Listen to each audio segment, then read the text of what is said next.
There's one empty box inside every single meta ad set and almost nobody fills it in. And the reality is that most marketers scroll right past it. And every day you leave it blank, it quietly hands a piece of your ad budget to people who are never gonna buy from you. I'm not gonna tell you what that box is just yet, but by the end of this video, you'll never launch another ad set without it. And here's the crazy part. The fix takes about 60 seconds to set up. The problem is the way that most people set it up actually stops working after a few days and they have no clue it's actually broken. So if you run meta ads or you run them for your clients, do not click away from this video because right now there's a very good chance you're paying Meta to show your ad to people that you should be ignoring. Let me show you. All right, let's dive right in. So we're going to talk about this empty box that's burning your ad budget. So the empty box, almost nobody fills in. So this empty box is in your ad set settings. So there's a section that says include and there's a section that says exclude. And if this exclude section remains empty, you're most likely wasting ad spend. So the problem is if you leave that box empty, you pay Meta to chase people who already said yes. So what you'll walk away in this video is 3 wins, 1 catch, and a fix that ties everything together. So here's how custom Meta audiences works. So what you need is data, right? So what that looks like is a customer list, and it's essentially emails, phone numbers, right? Customer info that you can upload as a custom audience to Meta.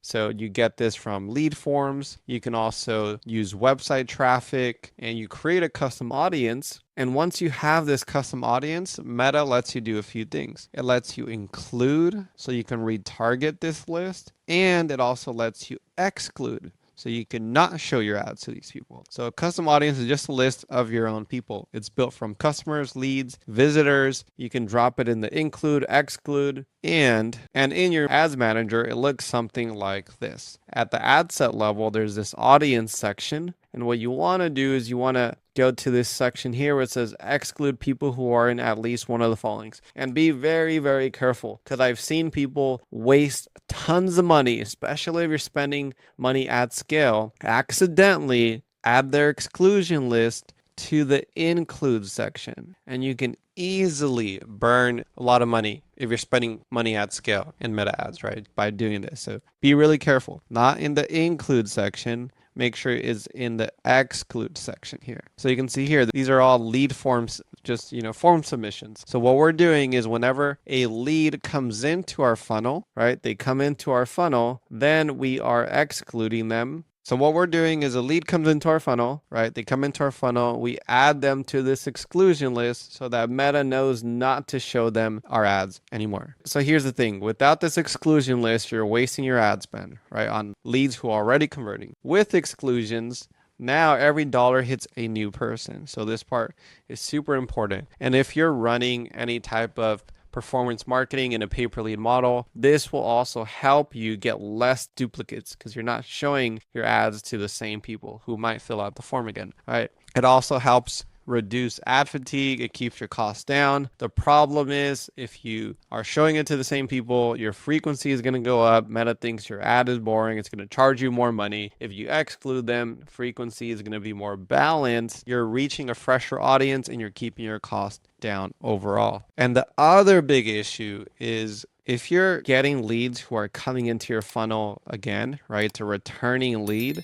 your CPL might be lower than you think. So you might be thinking you're doing a great job, like, oh, my CPL is down. Yeah, but you got like 5 duplicates, right? 5 to 10% are duplicates, whatever, coming into the funnel again. This will actually help you get a more realistic CPL. So when you're analyzing your data, it's not skewed. So the 3 wins, so you get less wasted spend on past converters, less ad fatigue, so your cost on Meta is lower, and your cost per lead is more reliable. It's not skewed with these duplicate leads that are coming in. But here is the catch. So if you add your customer list to your ad set today, it's gonna become stale unless you automate updating that list. And there's a few ways you can do this. You can go to GoHighLevel, go to automation. There's an add to custom audiences action. Whenever a lead comes in, add them to your custom audience in that workflow. The other way is using something like a Zap or a make.com, right? They usually, or Zap has a add to custom audience workflow action, right? So you want to make sure you do this because you're going to think, hey, I uploaded this list, I'm good to go. But in reality, that list gets stale. You want to make sure it gets updated automatically. Another way to do this is with Lead Distro. So with Lead Distro, our lead distribution software, the new lead comes in,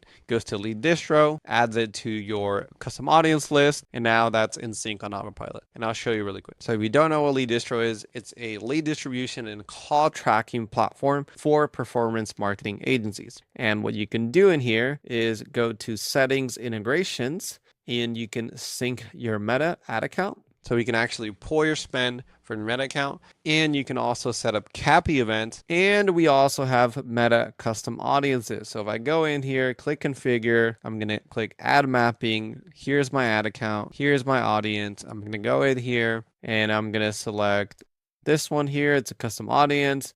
I'm going to select this campaign here. What's going to happen is all the leads that come into this campaign are going to get added to this custom audience, and I can choose when. We know most likely you're going to want to do when a lead is accepted, but you can also do when a lead is converted. So maybe once they actually get sold and they convert, at that point you don't want them to see your ads, and maybe you want to, keep showing your ads just for visibility until they finally convert. So you have a few options there, right? But this helps automate all of that. So if you're using Lead Distro, you can automate your custom audiences list directly from the platform. So the key takeaways: fill the exclude box into every single ad set, exclude the leads who are already converted to improve your campaigns. Your custom audience list will go stale unless you automate updating it on autopilot, and you want to make sure you do this across all your accounts. The last thing I want to show you is, if you're not in our free school community, the link is down below. It's a free community. There's tons of resources on there, and there's tons of people in here collaborating, doing deals together. We have tons of resources inside the community. So if you're not in here yet, the link is in the description. And if you run a pay-per-lead or pay-per-call agency, make sure to check out Lead Distro AI. There's also a 7-day free trial. Check that out. Links in the description. And if you like this video, and if you want more marketing and meta ad related content, make sure to subscribe